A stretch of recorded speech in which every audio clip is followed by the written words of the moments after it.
Looks beautiful.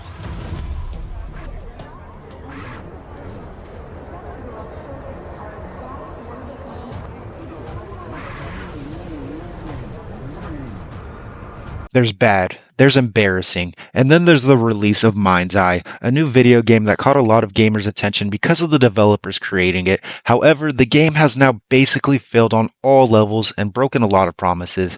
This wasn't just a horrific game launch, this was a full-blown train wreck dressed up like a blockbuster Hollywood movie, the kind of gaming disaster that makes you wonder if anyone on the dev team even played the game before shipping it. The last game I can remember with the launch this bad has to be Cyberpunk 2077 all the way back in 2020. Released to the world just a couple days ago, Mindseye came from a brand new indie studio called Build a Rocket Boy. Now, if that name sounds nice and soft, don't be fooled. This wasn't a bunch of college grads trying to build something from their dorm. This is a studio founded by Leslie Benzies, the guy who helped shape the Grand Theft Auto franchise into what it is today.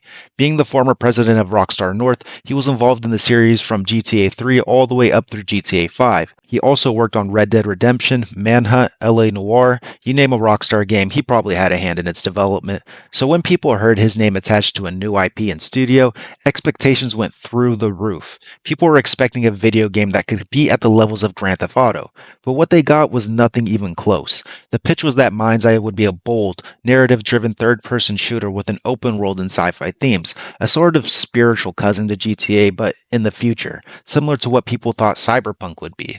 On paper, it sounded amazing, but then the game actually came out. And let me tell you something, all that hype, all those trailers with the high fidelity cutscenes, it meant absolutely nothing because what we got was one of the most broken, half-baked, poorly designed video games in recent memory.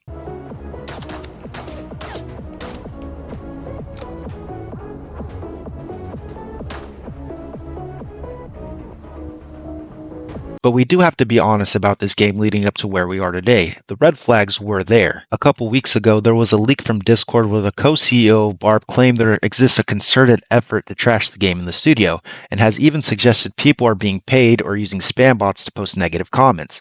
So not only was the game in a horrific broken state a couple weeks out, but you have the studio's leadership running conspiracy theory campaign to explain why people won't like it when it releases.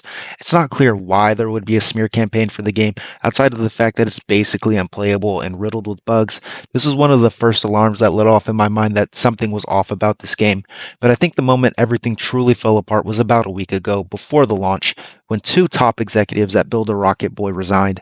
And not just any executives, their chief financial officer and chief legal officer. Coming from a post on LinkedIn, the former CEO, Riley Gabner, said he was proud of what the team has accomplished during his time there, stating that during his tenure, the company had doubled in size to over 450 employees.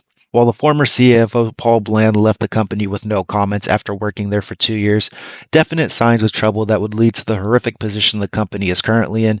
You don't just jump off a ship like that unless you've seen the iceberg and know it's too late to turn. These are the people who sign checks and navigate lawsuits. If they're bailing, that means they don't want their names anywhere near the aftermath. These were very blatant signs that not everything was going well for the studio. However, that didn't deter them from pushing forward with their official release. The second the game went live, players started recording what might be the most glitch-infested, technically botched game of the year. Are you ready to party? The Feather Girls showcase our exotic, one-of-a-kind talents.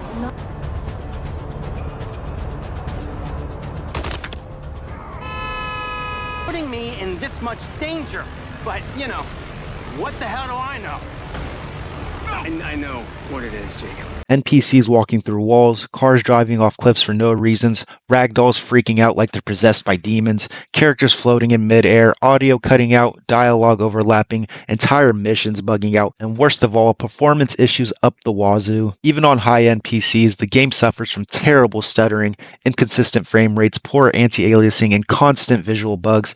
And on console, it's even worse with frame caps, lag, and missing assets. The whole thing plays like a Unity demo. And underneath all the technical issues, it's just a game that's painfully boring. The world is empty. It looks like it wants to be open, but nothing reacts to you. Pedestrians barely exist, and the ones that do all have the behavioral depths of cardboard cutouts. They don't really care what you do, and the ones that do are hilariously buggy. The actual missions of the game are just copy paste garbage. Drive to location, watch a cutscene, shoot some dumb enemies who just stand around like target dummies, drive to the next location and repeat, or mix in the drone where you basically just film a random enemy walking around. And let's talk about that shooting.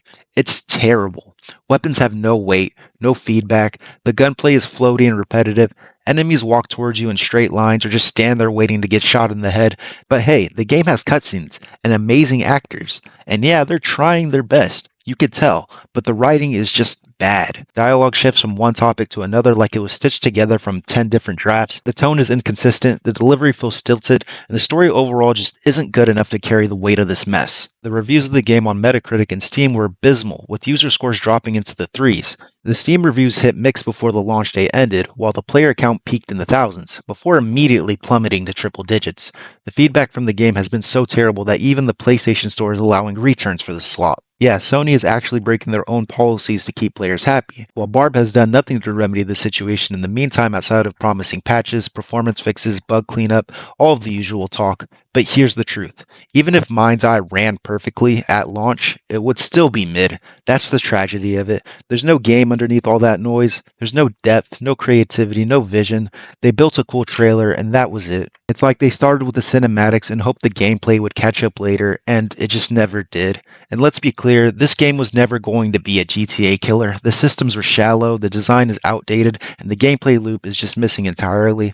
What we got is a game pretending to be something big while delivering something that feels like it was stitched together at the last second. This whole thing screams mismanagement, ambition without execution, and hype without substance. In every way that matters, Mindseye is a case study in failure for the gaming industry. Not because it was ambitious, but because it never earned the hype it was chasing, because it promised a new experience and never delivered. And the worst part about this, the guys at Barb all knew. They knew it was in this state. They shipped it anyway. They threw it at the market and hoped no one would notice until they had your money. That's why they started flinging out claims that the game would be hit with a smear campaign weeks before release. That's the part that stings. Not the bugs, not the low frame rates, the fact that they knew this game was a mess and wanted to manipulate us into believing otherwise. So when I read an article saying that the Mind's Eye dev is heartbroken about technical issues, I'm extremely skeptical. It was a calculated gamble, a flashy demo disguised as a finished product, and now they're backtracking to do whatever they can to fix their broken game and tarnish reputation. But if the studio actually wants to survive this, they'll need to do a hell of a lot more than fix the frame rate and performance. They'll need to rebuild player trust, and that takes more than a couple patch notes. It takes time. Even in games like Cyberpunk or No Man's Sky, which had troubled launches and massive communities behind them, it took years to repair the games to a somewhat playable state. Mindseye will need some serious reworking in order to reach a place where I think players and developers can be happy with the game.